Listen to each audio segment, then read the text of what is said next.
Hello students, myself Dr. Himani, Assistant Professor in Economics in Dayanand Mahila Mahavidyalaya, Kurukshetra. In this video lecture, we will study consumption function or propensity to consume.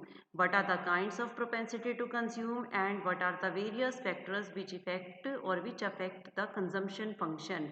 इस video lecture में हम उपभोग फलन, उपभोग की प्रवृत्ति के बारे में पढ़ेंगे।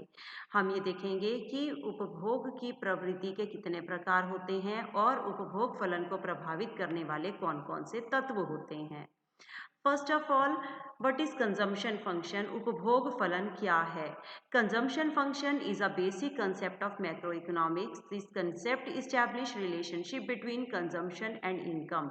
उपभोग फलन समष्टि अर्थशास्त्र की एक बेसिक सी धारणा है, एक आधारभूत धारणा है। ये कंसेप्ट जो है वो उपभोग में और आय में कैसा रिलेशनशिप है, कैसा संबंध है, उसको दर्शाता है। Keynes used the word propensity to consume. Propensity to consume का जो वर्ड है उसे केन्स ने यूज किया था. This relationship can be expressed as follow. और कंजम्पशन फंक्शन को आप कैसे लिख सकते हो? C is equal to F bracket में Y. Consumption is the function of income. उपभोग आय का फलन है, हम ऐसा कह सकते हैं। In the words of Brugman, Brugman ने डेफिनेशन दी थी।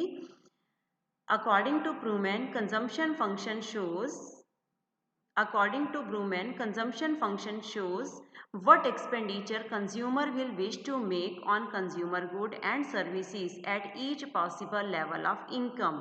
Consumption function आपको उपभोग फलन आपको बताता है कि कीमत की आय के अलग अलग स्तर के ऊपर उपभोक्ता कितनी वस्तुओं या कितनी सेवाओं को उपभोग करने के लिए तैयार है। हर पर्सन जब कंजम्पशन करता है तो अपनी डिस्पोजेबल इनकम में से करता है, अपनी आय में से खर्च करता है, उपभोग के लिए जो आय होती है उसमें से खर्च करता है। तो एक व्यक्ति आय के अलग अलग स्तर के ऊपर कितनी गुड्स, कितनी सर्विसेज को खरीदता है वो उसकी कंजम्पशन है, और कंजम्पशन फंक्शन उस रिलेशनशिप को शो करता है। हम एक्सप्लेन करेंगे इसे एक टेबल और डायग्राम से कंजम्पशन फंक्शन को। टेबल में हमने सबसे पहले कॉलम में y मीन्स इनकम को शो किया है। सेकंड कॉलम में हम ले रहे हैं C इज कंजम्पशन उपभोग, और थर्ड कॉलम में हम ले रहे हैं S सेविंग है। सेविंग इनकम में से कंजम्पशन को माइनस करके आती है। मान लीजिए एक पर्सन की इनकम जीरो है। जीरो इनकम मतलब वो पर्सन कुछ भी अर्न नहीं कर रहा, कुछ भी नहीं कमा रहा। चाहे एक पर्सन की अर्निंग हो या ना हो, उसकी इनकम हो या ना हो, तब भी उस पर्सन को अपनी बेसिक जो रिक्वायरमेंट्स हैं उन्हें पूरा करना पड़ता है। लाइक फूड है, शेल्टर है, क्लॉथिंग है, इन सब रिक्वायरमेंट को वो पूरा करता है, चाहे वो अपनी पास्ट की सेविंग को यूज करे, किसी से बोरो करे या किसी भी तरह से करे। इसका मतलब इनकम के जीरो लेवल पर भी उस पर्सन की कंजम्पशन का कुछ ना कुछ लेवल होता ही होता है। कंजम्पशन कभी भी जीरो नहीं होती। तो हम यहाँ पे अज्यूम कर रहे हैं, मान लीजिए जब इनकम का लेवल जीरो है तो वो पर्सन 50 की कंजम्पशन करता है, 50 रुपए वो तब भी खर्च कर रहा है। अब सेविंग कैसे आ जाएगी? Income minus consumption, zero minus 50 will be minus 50।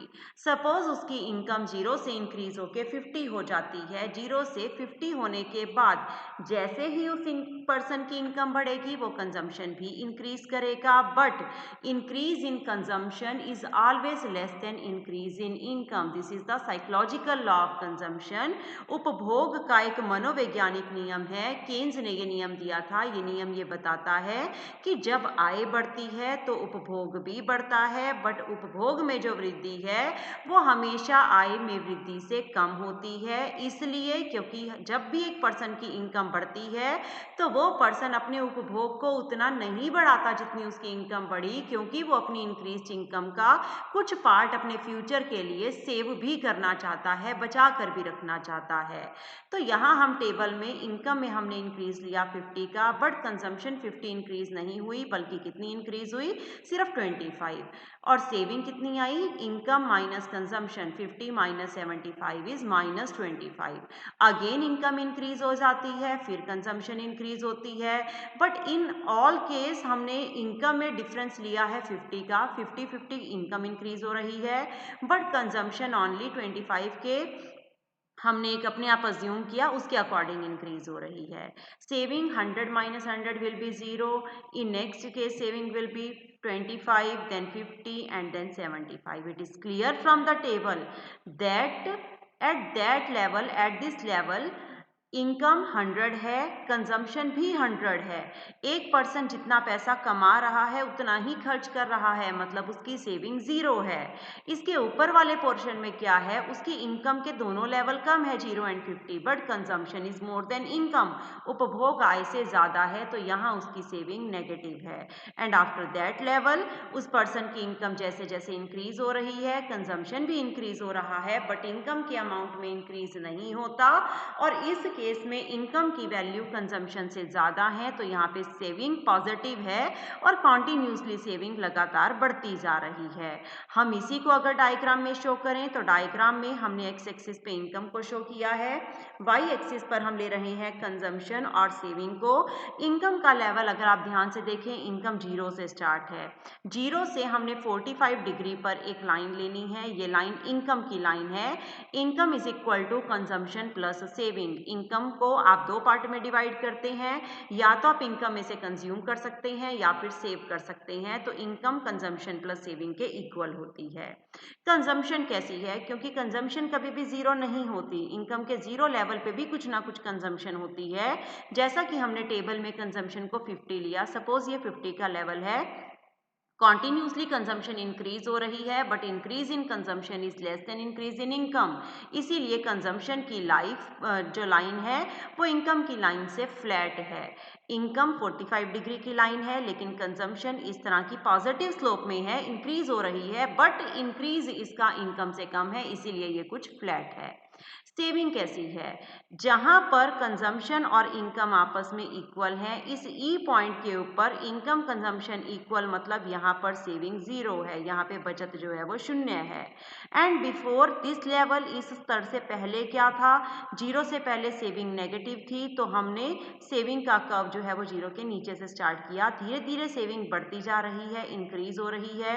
जहाँ इनकम कंजम्पशन इक्वल है वहाँ पे सेविंग 0 है, and after this saving increase होनी शुरू हो जाती है और सेविंग धीरे धीरे बढ़ती जा रही है, पॉजिटिव होती जा रही है। इसे सेविंग गैप कहा जाता है, जो कि लगातार बढ़ता जा रहा है। तो टेबल और डायग्राम से हमें अच्छे से क्लियर है कि कंजम्पशन और इनकम का रिलेशनशिप किस तरह का होता है। अब आ जाता है टाइप्स ऑफ कंजम्पशन फंक्शन और propensity to consume. Propensity to consume या कंजम्पशन फंक्शन के कितने टाइप्स हैं? There are 2 types of propensity to consume. उपभोग प्रवृत्ति 2 प्रकार की होती है, एवरेज प्रोपेंसिटी टू कंज्यूम और मार्जिनल प्रोपेंसिटी टू कंज्यूम। औसत उपभोग प्रवृत्ति और सीमांत उपभोग प्रवृत्ति। औसत उपभोग प्रवृत्ति, एवरेज प्रोपेंसिटी टू कंज्यूम। सबसे पहले प्रोपेंसिटी टू कंज्यूम मतलब आप अपनी इनकम में से कितनी कंजम्पशन करना चाह रहे हो, वो आपकी प्रोपेंसिटी है कंज्यूम करने की, आपके उपभोग की प्रवृत्ति है। इस प्रवृत्ति का, इस प्रोपेंसिटी का पहला टाइप है average propensity. Average propensity to consume is the ratio of consumption and income. अगर आप कंजम्पशन को इनकम से डिवाइड कर देते हो तो आपकी एवरेज प्रोपेंसिटी टू कंज्यूम आती है। तो APC, average propensity to consume is equal to C upon Y, consumption divide by income. एक टेबल और डायग्राम से हम इसे भी शो करेंगे। इन द फर्स्ट कॉलम हमने इनकम ली है 100, कंजम्पशन हमने ली है 80।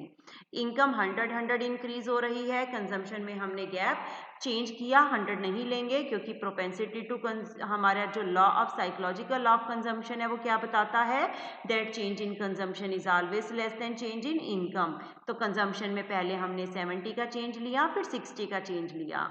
एपीसी, एपीसी का फार्मूला है C by Y, C 80 by 100, 80 divide by 100 will be 0.8।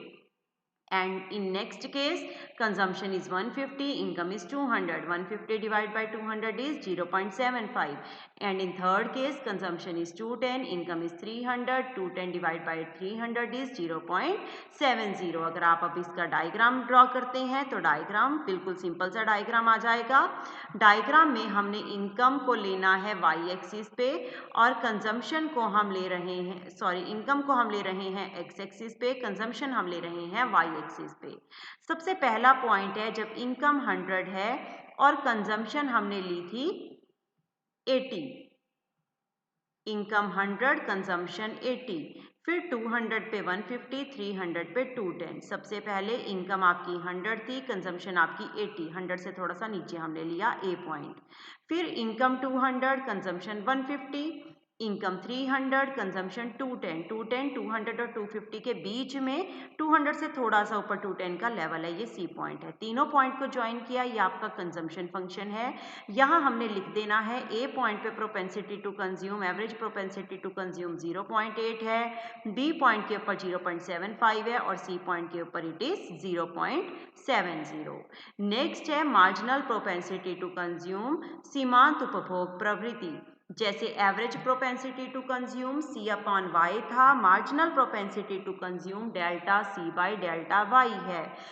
Marginal propensity to consume is the ratio between change in consumption and change in income. Income में change आने की वजह से consumption में जो change आता है, that change can be measured by marginal propensity to consume. Again, we are taking the same table here. Income 100, consumption 80. Income 200, consumption 150. Income 300, consumption 210. Now change in income, delta y will be. Change मतलब पहले क्या था और अब क्या है, तो 100 से पहले कुछ भी नहीं था, ब्लैंक डैश।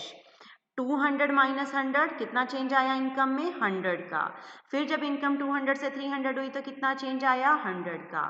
इसी तरह कंजम्पशन 80 कोई चेंज नहीं है, डैश ब्लैंक छोड़ देंगे। 80 से कंजम्पशन हुई थी 150, चेंज कितना है, 150 माइनस 80 70। नेक्स्ट 150 से चेंज होकर 210 हुई थी आपकी कंजम्पशन, तो चेंज कितना है, 210 माइनस 150 60। एमपीसी कैसे आएगा, MPC marginal propensity to consume, सीमांत उपभोग प्रवृत्ति के लिए फार्मूला है delta C by delta Y. तो फर्स्ट केस ब्लैंक है, इसे खाली छोड़ दिया जाएगा। नेक्स्ट कंजम्पशन में चेंज 70, इनकम में चेंज 100, 70 डिवाइड बाई 100 इज 0.7। देन कंजम्पशन में चेंज 60, इनकम में चेंज 100, 60 डिवाइड बाई 100 इज 0.6। अगेन आप डायग्राम बनाओगे, बिल्कुल सेम डायग्राम बना लिया जाएगा। एक्स एक्सिस पे इनकम, वाई एक्सिस पे consumption, same diagram 3 point show किए, but marginal propensity to consume किस किस पॉइंट पे थी, बी पॉइंट पे थी 0.70 एंड सी पॉइंट के ऊपर ये क्या थी, 0.60। सेम डायग्राम में इन दोनों पे एमपीसी लिख देनी है। यहाँ पे सिर्फ ये शो कर दिया कि इतने पार्ट में इनकम में चेंज 100 है, इस पार्ट में भी इनकम में चेंज 100 है। यहाँ इनकम में चेंज 70, कंजम्पशन में चेंज 70 है और बाद में कंजम्पशन में चेंज है 60। बाकी डायग्राम एग्जैक्ट सेम बनाया जाएगा जैसे कि हमने पहले बनाया। कंजम्पशन की प्रोपेंसिटी के बाद अब आ जाती है प्रोपेंसिटी टू सेव क्या है, बचत की प्रवृत्ति क्या है। जैसे कंजम्पशन की प्रोपेंसिटी आपको ये बताती है कि इनकम के डिफरेंट लेवल पे एक पर्सन कितनी कंजम्पशन करता है। Likewise propensity to save shows the relation between saving and income. Different level के ऊपर इनकम के डिफरेंट लेवल पे एक पर्सन की सेव करने की क्या प्रोपेंसिटी है, एक पर्सन कितनी बचत करता है, वो उसकी बचत प्रवृत्ति होती है। Like propensity to consume, propensity to save भी दो तरह की है। First is average propensity to save and second is marginal propensity to save. उपभोग प्रवृत्ति की तरह बचत प्रवृत्ति के भी दो प्रकार हैं, औसत बचत प्रवृत्ति और सीमांत बचत प्रवृत्ति। What is average propensity to save, exact same consumption की एवरेज प्रोपेंसिटी थी सी अपॉन वाई, तो सेविंग की एवरेज प्रोपेंसिटी है S upon Y, S is saving and Y is income here. Table और डायग्राम से हम इसे भी शो करेंगे। सेम टेबल हमने लिया, इनकम हमने ली थी 100, 200, 300, कंजम्पशन हमने ली थी 80, 150 एंड 210। सेविंग कैसे आएगी? इनकम में से कंजम्पशन को माइनस कर दिया जाए तो सेविंग आती है 100 minus 80 200, 200 minus 150 50 and 300 minus 210 is 90। Average propensity to save, अभी हमने फार्मूला किया S अपॉन Y, सेविंग अपॉन इनकम। तो here saving is 20 divide by 100 0.2, 50 divide by 200 0.25, 90 divide by 300 0.30। Marginal propensity to save क्या है? जैसे मार्जिनल प्रोपेंसिटी टू कंज्यूम थी delta C by delta Y, it was the ratio between change in consumption divide by change in income. Likewise marginal propensity to save, बचत की सीमांत प्रवृत्ति क्या है? It is the ratio between change in saving divide by change in income. बचत की सीमांत प्रवृत्ति या सीमांत बचत प्रवृत्ति के लिए आप बचत में परिवर्तन को आय में परिवर्तन से भाग कर देंगे। तो फार्मूला क्या बनेगा? Delta S divide by delta Y। Again same table, income 100 200 300, consumption 80 50 and 150 and 210, saving हमने ली थी माइनस करके, 100 में से 80 गए 20, 200 माइनस 150 50, 300 माइनस 210 इज 90। अब आपने इनकम में चेंज बताना है। पहले कोई चेंज नहीं होता क्योंकि प्रीवियस में कोई इनकम नहीं थी। 200 माइनस 100 100, 300 माइनस 200 100। सेविंग में क्या चेंज है? सेविंग 20 से 50 पर आई, इसका मतलब चेंज आया 30 का। अगेन 50 से 90 पे गई तो चेंज आया 40 का। अब MPS का फार्मूला क्या है? Delta S upon delta Y. Delta S 30 divide by 100 0.3, 40 divide by 100 0.4। तो इस तरह से हमने देखा कि कैसे आप average propensity to consume, marginal propensity to consume calculate करते हो और किस तरह से एवरेज प्रोपेंसिटी टू सेव और marginal propensity to save calculate की जाती है। नेक्स्ट आ जाता है what is the relation between APC and APS। APC और APS में क्या रिलेशन है?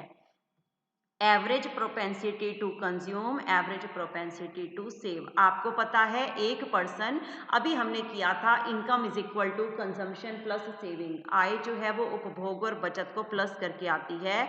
मान लो आपकी इनकम 100 है, आपने 20 कंज्यूम किए तो इसका मतलब 80 आप सेव कर रहे हो। इसका मतलब इनकम में से या आप कंजम्पशन करते हो या सेविंग करते हो। तो कंजम्पशन और सेविंग आपकी इनकम के इक्वल है। Likewise average propensity to consume plus average propensity to save हमेशा 1 के इक्वल आती है। Sum of APC and APS is always equal to 1। तो आप यहाँ से और फार्मूला भी डिराइव कर सकते हो। APC यही रहने दो लेफ्ट साइड में, APS यहाँ प्लस है तो इधर जाके माइनस हो जाएगी। या आप ऐसे लिख सकते हो APS लेफ्ट साइड में रहने दो, APC यहाँ प्लस है तो राइट साइड में जाके माइनस हो जाएगा। तो APC का फार्मूला 1 अपॉन APS और APS का फार्मूला 1 माइनस APC।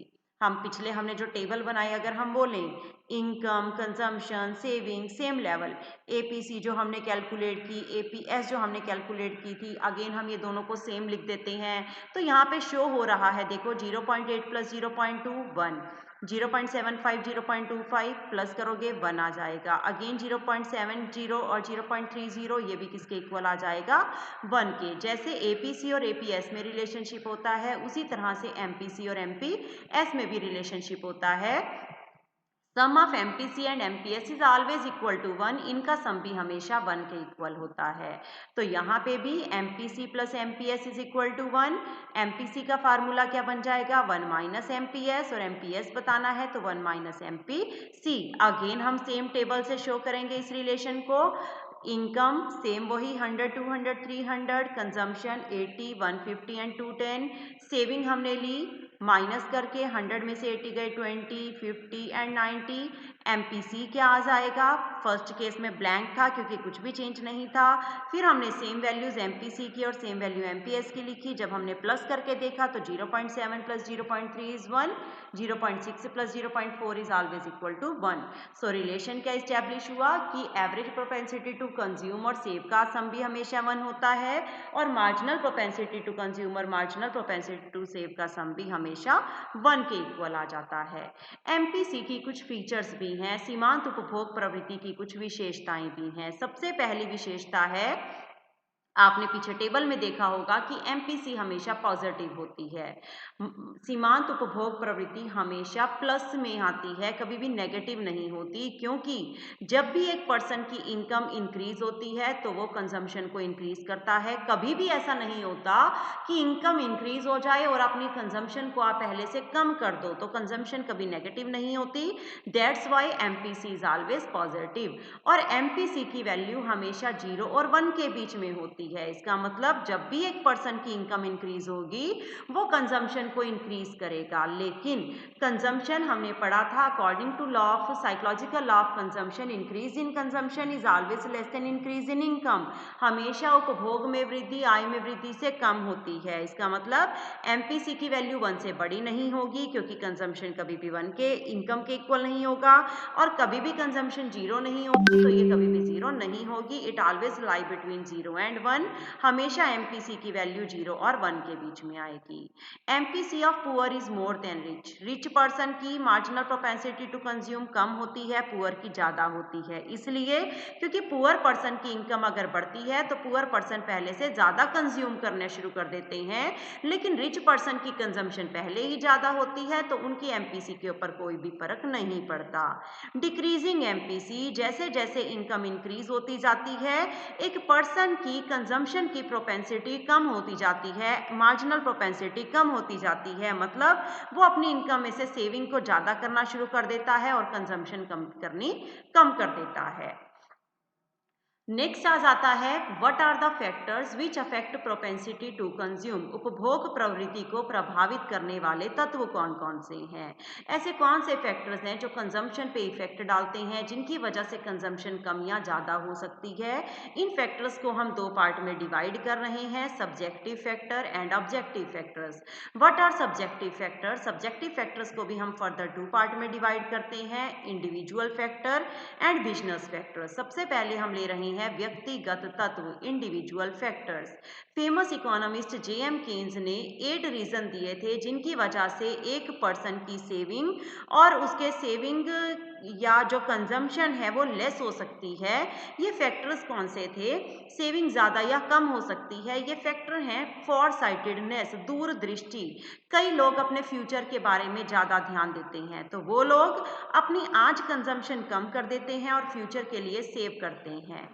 सेकंड है इकोनॉमिक इंडिपेंडेंस। एक पर्सन अगर सेव करता है, इसलिए सेव करता है ताकि वो फ्यूचर में किसी के ऊपर डिपेंड ना रहे, बल्कि उसके पास अपने खर्च करने के लिए पैसे हों, तो वो क्या करेगा, एट प्रेजेंट अपनी कंजम्पशन को कम कर देगा और अपनी सेविंग को ज्यादा करेगा। More income in future. अगर एक पर्सन फ्यूचर में ज्यादा इनकम अर्न करना चाहता है, ज्यादा चाहता है कि उसके पास पैसे हों, तो उस केस में भी वो अपनी कंजम्पशन कम कर देता है और सेविंग ज्यादा करता है। बिक्वेटिंग अ फॉर्च्यून इन इनहेरिटेंस। कई लोगों को लगता है कि हमें अपने बच्चों को ज्यादा पैसे देके जाने हैं हेरिटेंस में, उत्तराधिकार में, तो वो लोग कंज्यूम कम करते हैं और सेव ज्यादा करते हैं। ऑक्यूपेशन मोटिव भी हो सकता है। अगर एक पर्सन फ्यूचर में अपने किसी ऑक्यूपेशन को, अपने बिजनेस को बढ़ाना चाहता है, तो वो आज के डेट में ज्यादा सेव करता है ताकि फ्यूचर में वो उसी पैसे को अपने बिजनेस में लगा सके। माइजरलीनेस। कई लोग कंजूस होते हैं, कंजूसी की वजह से वो कंज्यूम कम करते हैं, उपभोग कम करते हैं। Status in society. कई लोग सोसाइटी में अपने स्टेटस को दिखाना चाहते हैं, वो ये दिखाना चाहते हैं कि हमारे पास कितना बैंक बैलेंस है, तो इस केस में वो लोग कंजम्पशन कम करते हैं और सेव ज़्यादा से ज़्यादा करते हैं। प्रिकॉशनरी मोटिव, सावधानी उद्देश्य के लिए। एज फ्यूचर इज अनसर्टेन, हमारा भविष्य अनिश्चित है, कोई भी एक्सीडेंट कभी फ्यूचर में हो सकता है, जिनसे बचने के लिए आपको पैसों की जरूरत पड़ती है, तो आप उस अनसर्टेन फ्यूचर के लिए अगर सेव कर रहे हो तो उस केस में भी आपकी कंजम्पशन कम हो जाएगी। बिजनेस फैक्टर्स क्या हैं। जेएम केन्स ने 4 बिजनेस फैक्टर दिए थे जिनकी वजह से एक फर्म सेव करती है। इंडिविजुअल में था एक पर्सन क्यों सेव करता है, अब बिजनेस में है फर्म क्यों सेव करती है। इसके कॉजेज हैं एक्सपेंशन इन बिजनेस। एक फर्म अपने बिजनेस को एक्सपेंड करने के लिए अपनी सेविंग ज्यादा करती है और कंजम्पशन को कम कर सकती है। मॉडर्नाइजेशन। अगर फर्म फ्यूचर में मॉडर्नाइज होना चाहती है, नई मशीनरी, नई टेक्नोलॉजी यूज करना चाहती है, तो उसके लिए वो सेविंग ज्यादा करती है और कंजम्पशन लेस हो जाती है। Financial prudence. एक फर्म डिप्रेशन में अपने आप को बचाने के लिए, या मशीनरी में अगर कोई टूट फूट हो जाती है, ब्रेकेज हो जाती है, नई मशीन खरीदने के लिए पैसों को सेव कर सकती है, कंजम्पशन को कम कर सकती है। सक्सेसफुल मैनेजमेंट, एक फर्म अपने मनी को सेव करके अपने बिजनेस को प्रॉपरली मैनेज करने के लिए भी सेविंग कर सकती है, जिसके लिए उसे प्रेजेंट में अपनी कंजम्पशन को कम करना पड़ता है। इन सब्जेक्टिव फैक्टर्स के बाद आ जाते हैं कुछ ऑब्जेक्टिव फैक्टर्स भी हैं जिनका कंजम्पशन पे इफेक्ट पड़ता है। First is income of consumer, consumer की इनकम ज़्यादा होगी तो कंजम्पशन ज़्यादा होगी, एंड वाइस वर्सा, इनकम कम है तो कंजम्पशन भी कम होगी। प्राइस लेवल, प्राइस अगर ज़्यादा होगा आपके के सारे पैसे बढ़े हुए प्राइस में खर्च हो जाएंगे, कंजम्पशन कम हो जाएगी। और अगर प्राइस कम है तो आप उसी इनकम से पहले से ज़्यादा चीज़ें खरीद सकते हो, आपकी परचेजिंग पावर ज़्यादा होगी और कंजम्पशन भी ज़्यादा हो जाएगी। टैक्सेस, अगर टैक्स ज़्यादा हैं तो एक पर्सन के पैसे सारे टैक्स देने में ही खर्च हो जाते हैं, जिससे कंजम्पशन कम होती है, एंड रिवर्स भी इसका ऐसे ही है। पॉपुलेशन, पॉपुलेशन ज़्यादा तो कंट्री में कंजम्पशन ज़्यादा, पॉपुलेशन कम तो कंजम्पशन भी कम। फैशन, टेस्ट एंड हैबिट, जिन चीज़ों के लिए, जिन गुड्स के लिए लोगों के टेस्ट, फैशन, प्रेफरेंस ज़्यादा है उनकी कंजम्पशन ज़्यादा होती है, और अगर नहीं है तो कंजम्पशन कम होती है। अट्रैक्शन ऑफ कमोडिटी, अगर मार्केट में कोई नया प्रोडक्ट आता है तो कंजम्पशन बढ़ जाती है, नहीं तो कम रहती है। लोन फैसिलिटी, अगर आपको लोन मिलता है इजीली कंजम्पशन के लिए तो आप ज़्यादा कंज्यूम करोगे। जैसे आपने कई बार देखे, आप टीवी फ्रिज लेने चाहते हो तो आपको लोन दे दिए जाते हैं, इंस्टॉलमेंट पे चीज़ें दे दी जाती हैं, तो उस केस में आप कंजम्पशन ज़्यादा करने लग जाते हो। In the short, we can say that consumption is affected by many factors. बहुत सारे तत्व हैं जो उपभोग पे अपना प्रभाव डालते हैं। Some factors have more effect on consumption than other factor. इनमें से कई फैक्टर ऐसे हैं जिनका उपभोग के ऊपर प्रभाव ज़्यादा पड़ता है और दूसरों का कम पड़ता है। Thank you so much.